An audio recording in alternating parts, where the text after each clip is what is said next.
Here are some subversive theories about your favorite childhood movies. I actually have one to start off with for Frozen, which I've watched very carefully. Yeah. I believe it's super overrated.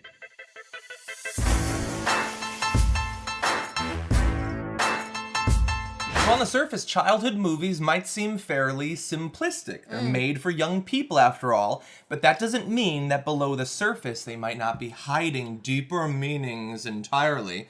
And over the years, people, especially online, have developed some very complex subversive theories for what's actually going on behind the scenes in these movies. Yeah. And we've got 3 for you in this video. The first is the Smurfs. They're in movies, they're in a TV show, they're all over the place, and you're seeing a picture of the Smurfs here. Now, it looks like, oh, it's just, like little tiny gnome things that live in a village, and they eat berries and stuff. But somebody believes that it's actually something far darker. Many have noted that the Smurfs wear pointed white hats, except for their leader, who wears a pointed red hat, much like the fashion decisions of the KKK.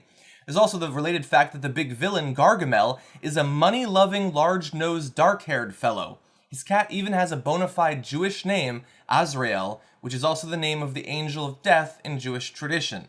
So some people believe that this is either an example of, or a reference to, anti-Semitism, and intolerance, and xenophobia, and racism. I don't like that. Oh, I don't like it either. I mean... But it could be making the statement that those things are bad. I wouldn't have then had the villain be the Jewish character in this analogy. Yeah. It's just a theory. Yeah, I mean, look. The white hats? Yeah, but people, white hats is also used as a term of, being a good person. It's like you're wearing a white hat. Really? Yeah. I've never heard that. Really? Interesting theory. No. Oh, is it really? I just never heard you're that. wearing a white hat. You're They only have one you're woman? the good kind. It's weird. I don't know. Anyway, that's a weird theory. Okay, we just wanted to start you off with one of the worst. Okay, the next one, Peter Pan. Don't look at the graphic yet. Okay. So what is Peter Pan? Peter Pan is basically a boy who doesn't want to grow up, who brings other That's always boys. annoyed me. I don't even think we need anything else. I just think that's annoying. Why? Because it's like, what do you mean? And then you're going to steal kids from their houses and make sure But they kids don't that- grow They're up? orphans. They're like kids that nobody else wanted. And then they get to play and swim and Wendy, fight Indians. People wanted Wendy. Yeah. I'll take Tinkerbell personally, if you know what I mean. Tink, tink. Anyway, but some people believe that that's not actually what it's about. Okay. This theory goes that Peter Pan is an angel that held kids' hands when on their way to heaven, Neverland. That's why they never grew up. All those kids were dead. Boom. Childhood ruined. He does seem like he's flying and he's like, no, don't worry. I know that everything's really scary. Just focus on happy thoughts. Wait, but Just this think is happy actually thoughts. this is actually sweet though. It is sweet, yeah. This one's sweet. This one's scary, not too. bad. I mean, I know it sounds scary because it's like these are kids who maybe passed away or something like that, and he's As children, he's, SIDS. No, it's very sad, and he's like comforting them and bringing them to a Neverland and being Where they get to always be always young. be young and happy And there are pirates, like in heaven. Wait, I like this one. Okay, this one's kind of sweet. I don't know that they've ever actually addressed this theory, the estate of the person who wrote it, but I have a would feeling like this them one to. might be dead on. I think it might be dead on. Anyway, our last one has to do with Harry Potter. Okay. The Harry Potter video that we recorded last week is not enough for me. I'm going to do more. It has to do with Ron Weasley. Yeah. Who, you've seen some of the movies, right? Have you not even seen one of the movies? I think I saw We're watching Harry Potter. Part of the first Okay, one. that's fine. Well, in the first one, it becomes clear that Ron Weasley is supposed to be kind of the, regular kid who's not that great in school, and he's kind of bumbling and clumsy, and he breaks his wand, and he's poor, and all of that. But that doesn't mean that he might not be hiding his own dark secret of amazing power. He's secretly Voldemort. No, See, no. no, sometimes. Unfortunately not. But the theory is that he can actually tell the future. And I don't think that J.K. Rowling has ever addressed this, but it seems fairly obvious that it's true. Ron correctly predicts that he'll almost drown, and that Harry will be stabbed in the back by someone he thought was a friend. He was betrayed in, I believe, the fourth one by someone posing as one of his friends. It's pretty clear that Rowling just did this as a fun bit of foreshadowing, but there's way more. In the second book, Chamber of Secrets, Ron dismissively tells his worried mother, "Do you honestly think Voldemort's going to be hiding behind a bookshelf in Flourish and Blots?" Well, yeah. Part of Voldemort's soul happens to be hidden in a diary that is given to Ron's sister in that same bookstore.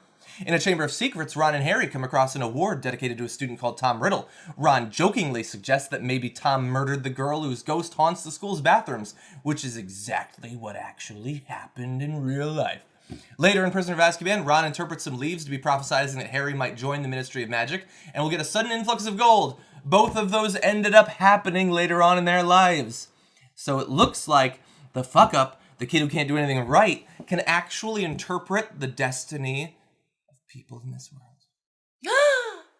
I think it's Sorry, cool. that was a little delayed. And what I just love, lost interest. So this is one of the things I love about Harry Potter is I've read the books twice, I think, and I've watched all the movies at least twice. Yeah. I never even noticed that he was doing that. That he was interpreting all of these future things and predicting them with amazing accuracy. So wait, here's the thing, and while seemingly just fucking around.